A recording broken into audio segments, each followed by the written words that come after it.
Hello friends. आज देखते हैं इंटरव्यू में पूछा जाने वाला most commonly asked question, what is deadlock. आखिर ये डेडलॉक होता क्या है। जब भी कोई मल्टी थ्रेडिंग से रिलेटेड या ऑपरेटिंग सिस्टम से रिलेटेड इंटरव्यू होता है तो उसमें deadlock most commonly asked question होता है। तो डेडलॉक को समझने के लिए एक फनी सा एग्जांपल समझते हैं कि ये डेडलॉक होता क्या है। मानते हैं कि एक बालक राम और उसका एक फ्रेंड श्याम, वो दोनों मिलते हैं। राम के पास कुछ टॉफ़ीज़ हैं, श्याम के पास कुछ चॉकलेट्स हैं। राम जब श्याम की चॉकलेट्स को देखता है और श्याम राम की टॉफ़ीज़ को देखता है, तो दोनों के मन में लगता है यार कि काश मेरे पास चॉकलेट्स होती। श्याम सोचता कि काश मेरे पास चॉकलेट्स होती। अब राम श्याम को अपनी टॉफ़ी देने को तैयार है और श्याम राम को अपनी चॉकलेट्स देने को राज़ी है। मगर राम एक शर्त रखता है कि भाई पहले आप मुझे अपनी चॉकलेट्स दो, तब मैं आपको अपनी टॉफ़ीज़ दूँगा। और श्याम कहता है कि आप पहले मुझे अपनी टॉफ़ीज़ दो, तब मैं आपको अपनी चॉकलेट्स दूँगा। अब यहाँ पर आ गई है भाइयों ईगो की लड़ाई।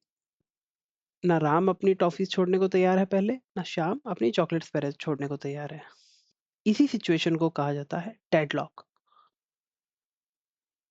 अब एक लॉक लग चुका है, ना तो राम को चॉकलेट्स का एक्सेस है, ना ही श्याम को टॉफ़ीज़ का एक्सेस होगा।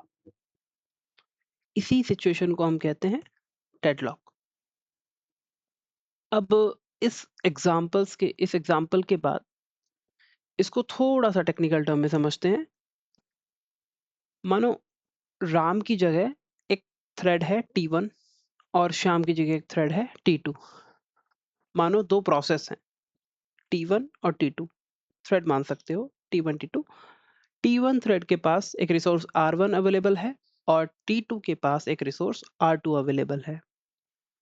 थ्रेडिंग की भाषा में बोले ऑब्जेक्ट ओरिएंटेशन में कि R1 T1 थ्रेड ने R1 पर एक लॉक एक्वायर किया हुआ है और T2 ने R2 पर एक लॉक एक्वायर किया हुआ है। उसके बाद T1 रिक्वेस्ट करता है R2 के लिए T2 से और T2 रिक्वेस्ट करता है R1 के लिए। मगर ना T1 R1 को रिलीज करने को राजी है पहले, ना T2 R2 को रिलीज करने को राजी है पहले। तो इसी कंडीशन को बोलते हैं डेडलॉक। अब आगे प्रोग्राम बढ़ेगा ही नहीं, कोई प्रोसेसिंग रुक जाएगी। T1 को R2 नहीं मिल पा रहा है, T2 को R1 नहीं मिल पा रहा है। इसी सिनारियो को अपन डेडलॉक कहते हैं।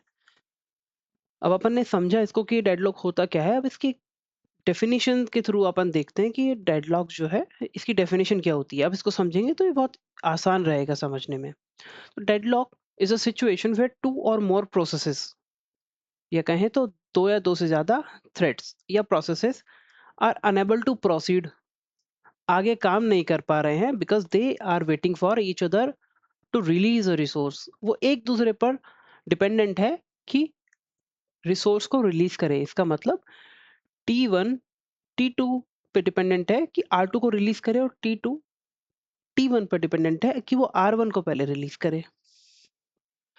इसी सिचुएशन को डेडलॉक कहा जाता है। ठीक है। अब डेडलॉक को अपन प्रोग्रामेटिकली देखते हैं। तो आप यहाँ पर देखोगे कि यहाँ पर दो रिसोर्सेज हैं, S1 एंड S2। T1 एक थ्रेड है, T2 दूसरी थ्रेड है। T1 ने S1 पर लॉक एक्वायर किया हुआ है, आप देख रहे हैं, और T2 ने S2 पर लॉक एक्वायर किया हुआ है।